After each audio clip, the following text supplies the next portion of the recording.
Hello, everyone, and welcome to Englishpod. My name is Marco.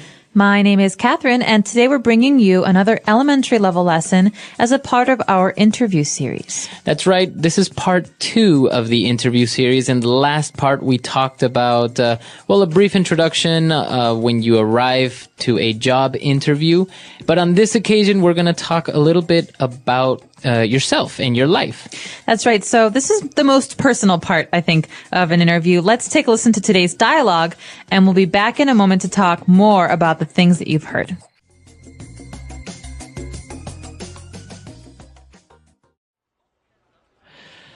Now, Miss Childs passed on your resume to me, and I've had a chance to look it over. I must say, I'm quite impressed. Thank you very much. I've tried to keep it short and clear. If there are any questions, please feel free to ask me. Well, yes, I do have a number of questions, but perhaps first you could give me a brief overview. I'd like to get a little bit of an idea of your background. Yes, of course. Well, as you can see from the resume, I'm 27 and grew up in Brooklyn, New York, although our family moved to London when I was quite young, at around 16. Ah, I see. So you were actually educated in Europe? Yes, precisely. Although I was born in the US, I would definitely call London home. But as you see, I've actually spent a lot of my life moving from country to country. My father was in the oil business before he retired, so we also spent a number of years in Saudi Arabia too. Very interesting. So it seems you had quite an adventurous childhood. Absolutely. We were never still for too long, but now I'm really looking to settle down. I see. Okay, well, let's move on to discuss your education, shall we? Sure. All right, we're back. So obviously this person had a very interesting life, and they use some pretty interesting words there. So why don't we take a look at 5 key words that we have prepared for you on Language Takeaway. Language takeaway.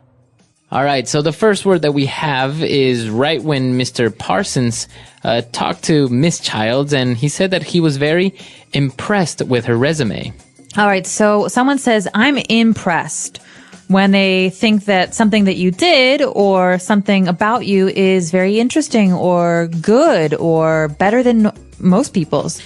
That's right. So you're kind of amazed. You're kind of, you're like, wow, right? And so this is an adjective. I am impressed. That's right. So teachers sometimes say this. Maybe when you do really, really, really well on a test, they say, hey, Marco, I'm really impressed. You got 99%.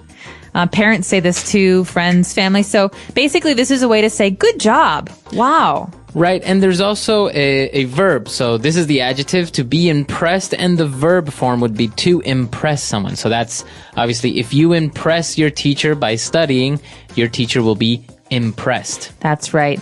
And following that, Mr. Parson has some questions about Miss Child's background. That's right. He asked her for a brief overview of her background. So we have 2 interesting words there. An overview. What is an overview? An overview is like a summary.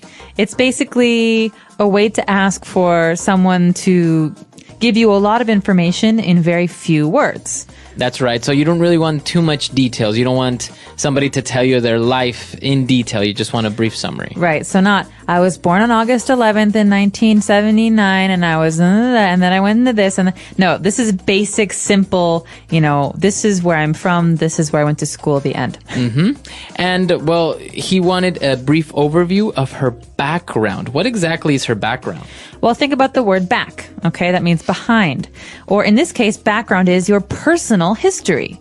So you could ask someone, what's your background? It means, where are you from? Or, what have you been doing up to now in your life? That's right. And precisely when he asked her about her background, now she's starting to talk about her life. In general terms, as we said, it's an overview. So she said that she's 27 and she's from Brooklyn, etc. So she starts giving very general information about herself and her life. Exactly. So when she starts to do this, Mr. Parson has more specific questions about her life because he wants to know details.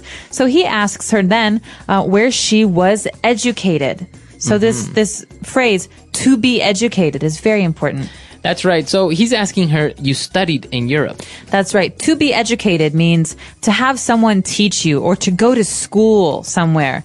So, for example, I was educated in America. Where were you educated, Marco? I was educated in Chile. Wow. So you've been educated in a number of different places, right? At home and in a different country. Right. But you can also specify the university name, right? For example, I was educated at Harvard. Can you say that? You can. Or I was educated at a number of different schools. So you can say, I studied or I was educated. All right. And well, apparently she was moving around from Europe, United States. So Mr. Parsons says, wow, it seems that you had an adventurous childhood. Okay, this is a great adjective, adventurous. You can say a person is adventurous. So Marco is very adventurous. He likes to jump out of airplanes.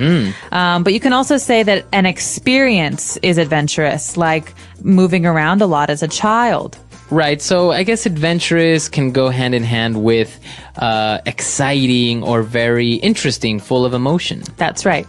Okay. Adventure, adventurous. So a person can be adventurous, and we actually had a lesson about this when we describe personalities. You can say someone is adventurous. Exactly. All right, very good. So 5 key words that we just took a look at. Why don't we go back, listen to the dialogue again, and we'll be back to talk a little bit more on Fluency Builder.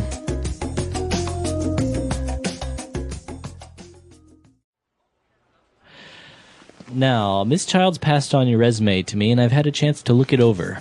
I must say, I'm quite impressed. Thank you very much. I've tried to keep it short and clear. If there are any questions, please feel free to ask me.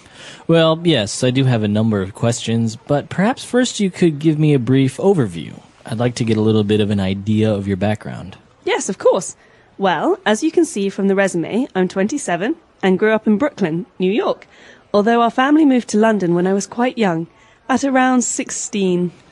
Ah, I see. So you were actually educated in Europe? Yes, precisely. Although I was born in the US, I would definitely call London home. But as you see, I've actually spent a lot of my life moving from country to country. My father was in the oil business before he retired, so we also spent a number of years in Saudi Arabia too. Very interesting. So it seems you had quite an adventurous childhood. Absolutely. We were never still for too long, but now I'm really looking to settle down. I see. Okay, well, let's move on to discuss your education, shall we? Sure.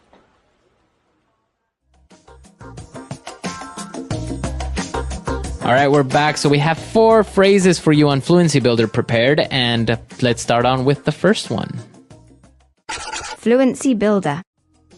Okay, so at the very beginning, Mr. Parsons is continuing what he was saying in our first part. So Mr. Parsons is talking about Rebecca's resume, and he says, the secretary, she passed it on to me. So this verb, to pass on, this is really important. What does this mean? Well, the secretary, Miss Childs, passed on Rebecca's resume. That basically means Miss Childs received it, and she didn't keep it. She passed it on, or she gave it to another person, in this case, Mr. Parsons. Okay, so this shows that something doesn't stay with one person, like you said, Marco, but it moves from one person to another person. So, for example, my mother told me to pass this message on to you. The message is not for me, it's for you. I think also with physical traits, like maybe if your mother had green eyes, you can maybe say, my mom passed on her eye color onto me. That's right. So you got it from her. All right. So that's what happened with the resume. And he said, well, she passed it on, and I've had the chance to look it over. Okay. So think about this as a chunk, as a group of words that we use together. To look something over, we can say, hey, Marco, when you have a minute, can you look this over for me? Okay. So that means to examine or to take a look.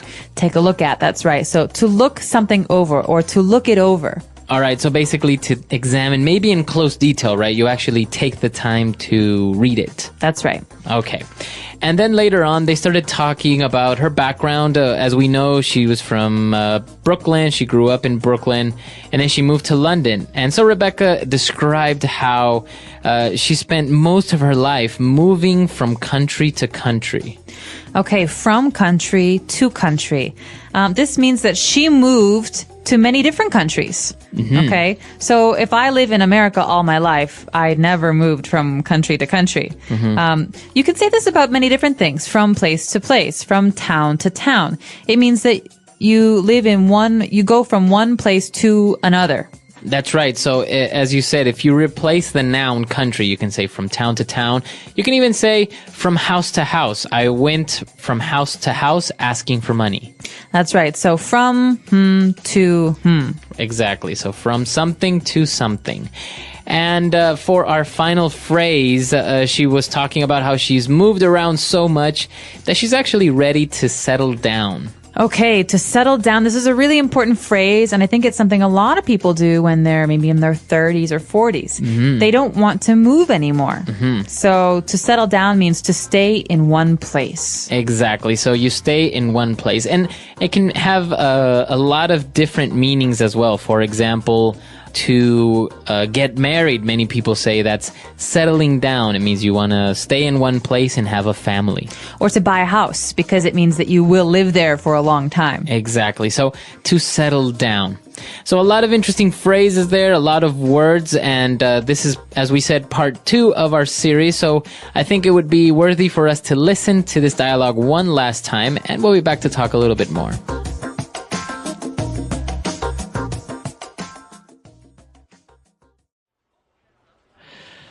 Now, Miss Childs passed on your resume to me, and I've had a chance to look it over. I must say, I'm quite impressed. Thank you very much. I've tried to keep it short and clear. If there are any questions, please feel free to ask me. Well, yes, I do have a number of questions, but perhaps first you could give me a brief overview. I'd like to get a little bit of an idea of your background. Yes, of course. Well, as you can see from the resume, I'm 27 and grew up in Brooklyn, New York, although our family moved to London when I was quite young, at around 16. Ah, I see. So you were actually educated in Europe? Yes, precisely. Although I was born in the US, I would definitely call London home. But as you see, I've actually spent a lot of my life moving from country to country. My father was in the oil business before he retired, so we also spent a number of years in Saudi Arabia too. Very interesting. So it seems you had quite an adventurous childhood. Absolutely. We were never still for too long, but now I'm really looking to settle down. I see. Okay, well, let's move on to discuss your education, shall we? Sure.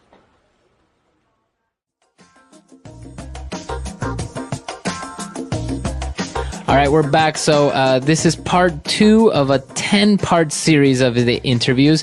Now, we just talked about the background, and I think there are different ways of talking about your background, right? This is maybe your personal background. That's right. So you can talk about your personal history, your personal background, where you were born, where you were educated, where you grew up.